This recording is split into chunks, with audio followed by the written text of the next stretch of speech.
అందరికీ హాయ్ అండి. Welcome to my channel. ఈరోజు మనం చిన్న పిల్లల ఫుడ్ గురించి మాట్లాడుకుందాం. జనరల్గా చిన్నపిల్లల గ్రోత్లో 6 మంత్స్ నుంచి 1 ఇయర్ వరకు చాలా కీలకమైన స్టేజ్ అని చెప్పుకోవచ్చు. మింగడం కానీ, చప్పరించడం కానీ, నమలడం కానీ ఇలాంటివన్నీ ఇప్పుడే చేస్తారు. ఈ టైంలోనే మనం కొద్దిగా సాలిడ్ ఫుడ్ అనేది వాళ్ళకు అలవాటు చేయాలి. ఈ ఫుడ్ కూడా ఏజ్ని బట్టి మనం చేంజ్ చేస్తూ ఉండాలి.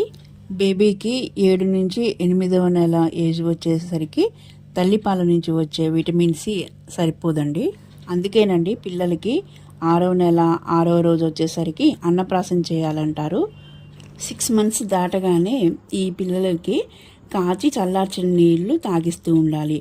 లేకపోతే కాన్స్టిపేషన్ ప్రాబ్లము, కడుపు ఉబ్బరం లాంటి సమస్యలు రావచ్చు. ఇంకా విటమిన్ సి కోసం తప్పకుండా పుచ్చకాయ, గ్రేప్స్, దానిమ్మ లాంటి జ్యూస్లను పలుచగా చేసి ఇవ్వాలి. లేకపోతే గుజ్జులా చేసి తినిపించవచ్చు. ఇప్పుడు వీళ్ళ కోసం ఒక మాల్ట్ రెడీ చేసి పెట్టుకోవాలి. అది ఎలాగంటే రాగులు, పెసలు, గోధుమలు వీటిని కడిగి మొలకెత్తించి ఆరబెట్టి వేయించి పొడి చేసుకోవాలి. ఈ పౌడరు 3 వంతులకి 1 వంతు పప్పుని కలిపి రెడీ చేసి పెట్టుకోవాలి. ఇప్పుడు మనకు కావాల్సినంత తీసుకుని బాయిల్ చేసేసి కాస్త నెయ్యి, బెల్లం వేసి తినిపించాలి. ఇంకా వీళ్ళకి 9 మంత్స్ వచ్చేసరికి నమలగలుగుతారు.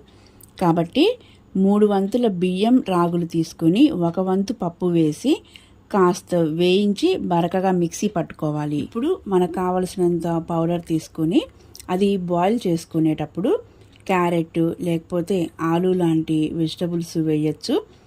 దీంట్లోనే సాల్ట్, కాస్త నెయ్యి కూడా కలిపితే టేస్ట్ బాగుంటుంది. అలాగే బాగా బాయిల్ చేసిన ఎగ్ ఎల్లో ఒకటి పెట్టచ్చు. వెజిటబుల్ సూప్స్ కూడా అప్పుడప్పుడు పెడుతుండాలి. 10వ నెల వచ్చాక ఇడ్లీ, ఉప్మా లాంటివి పెట్టాలి. అలాగే ఉడికించిన మటన్ కీమా, చికెన్, లివర్ వంటివన్నీ కొద్దిగా తినిపించవచ్చు. చిన్నప్పటి నుంచే షుగరు, సాల్ట్ లాంటివి చాలా తక్కువగా అలవాటు చేయాలి. ఇంకా 11, 12 నెలలు వచ్చేసరికి మనం తీసుకునే ఫుడ్నే మెత్తగా చేసి పెట్టచ్చు. దగ్గరుండి వారంతటం వారుగా తినే అలవాటు చేస్తే చాలా మంచిది. తినడానికి కూడా టైం టేబుల్ అనేది చూసుకుంటూ ఉంటే పిల్లల హెల్త్ చాలా బాగుంటుంది. ఈ విధంగా వారికి ఫుడ్ అందిస్తూ ఉండాలి. అంతేగాని బయట దొరికే పౌడర్స్ అని ఏవి వాళ్ళకి పెట్టకూడదండి ముందు నుంచే.